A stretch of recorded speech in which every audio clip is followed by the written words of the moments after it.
Hi guys, my name is Renee Mandy and I chose to do my presentation and project on social penetration theory.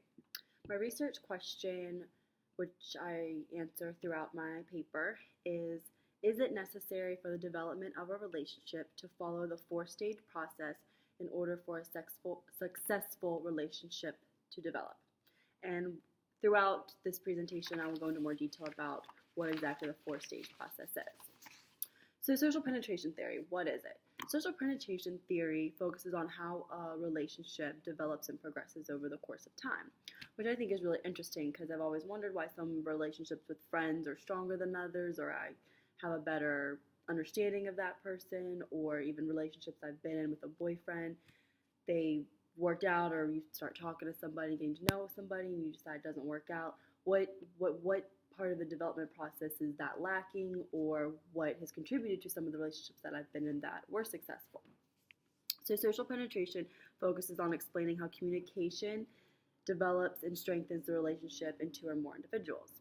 This theory suggests that over the course of time, relationships get more intimate as time progresses and time goes on. The onion analogy is used frequently throughout this theory because over time individuals reveal or disclose more information of themselves, and this theory calls it kind of like peeling back more layers of your personality, or peeling back another layer of the onion.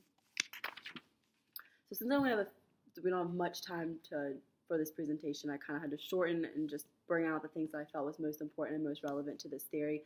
But this theory did have a lot of in-depth aspects that I had to leave out some, but I tried to include the most important ones, which will be discussed. So I'm on slide 3, if you're following along with the PowerPoint. Erwin Altman and Dalmas Taylor actually were the ones who originally developed social penetration theory in 1973. Erwin Altman is still currently a researcher at the University of Utah. However, Dalmas Taylor has since deceased. Both of these individuals were social psychologists, and they were also the ones who developed what is called the 4 stages of relationship development. The next couple slides goes over a couple important terms relating and regarding to this theory. However, to save some time, we're going to flip through to slide 8 and begin discussing the 4 stages of relationship development, because this is the core foundation of this theory, and I feel that it's very important that I discuss this in my presentation. So I'll go ahead and turn to slide 9, orientation phase. This is the first phase when you first initially meet someone, whether it's in a classroom, you sit down, you start talking to them, at work, you start a new job, wherever it could be. This is when you first initially meet somebody, and you only reveal a small part of yourself. You might try to find a common interest. Think about your first day of class as an undergraduate. You sit down, you kind of found somebody that looked kind of maybe familiar, or somebody that you thought might be interesting to introduce yourself to. You started asking them basic common things like, what school did you go to? Oh, did you play any sports? Oh, that's neat. So did I played this sport. You might try to find some likes and dislikes, and from that initial point, sometimes you can tell by then if you think you might click with that person later, or if you don't really have a connection or the same interests or hobbies, which we will actually discuss the clicking model, which is another aspect which will be briefly discussed later on in this presentation. Only your superficial shell is revealed at this point, and conversations, like I said, revolve around likes, dislikes, and other hobbies. The next stage is the exploratory affective stage. This is when the relationship actually begins to develop. One begins to show more of their true personality. This is when you might start to make jokes. You kind of feel more comfortable. You don't feel so uptight. You feel a little bit more able to let loose with yourself. You can kind of if you think back on past relationships, whether it be with a boyfriend or a girlfriend or with friends, you kind of can probably relate to this part where you kind of feel shy. You're trying to be on like your quote best behavior.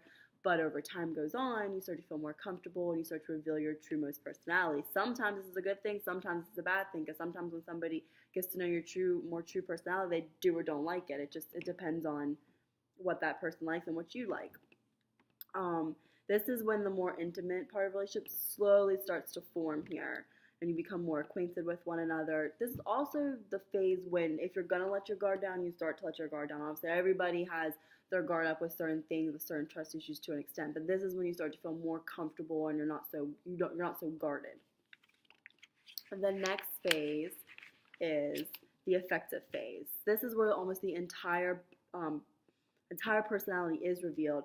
This is also referred to as a transitional phase because this is the phase where, especially in like boyfriend-girlfriend relationships, where you kind of can determine by this point if you want to take it to the next final stage, or if maybe this person isn't somebody of interest to you and you want to just keep it at this level, or if you do want to progress to the final stable phase. So they sometimes refer to this as a transitional phase. You get a more personal understanding of each other is established. Personal topics are discussed when you start revealing personal aspects of yourself, things that are confidential, maybe revealing some secrets or personal things about yourself that you wouldn't just openly discuss with just anybody. The last stage is the final stage. This is when the core of one's personality is fully revealed, when you pretty much know everything about the other person. All the layers of personality have been peeled away, and you're able to understand and interpret each other's feelings. I'm sure you can all relate in a relationship or even with your best friend, where you can literally like look at them and just based on their facial expression know what's going through their head. You can almost joke and say, "Oh, I can read your mind." I know I have that with several of my good best friends. We can literally look at each other and we know exactly what the other one's thinking because we can interpret their feelings, their facial expressions, just based on we know them so well. You're also, at this point, able to predict another's response and actions to the higher level intimacy. Have you ever been best friends with somebody or in a relationship where you literally knew based on somebody's comment what they were going to do or say next?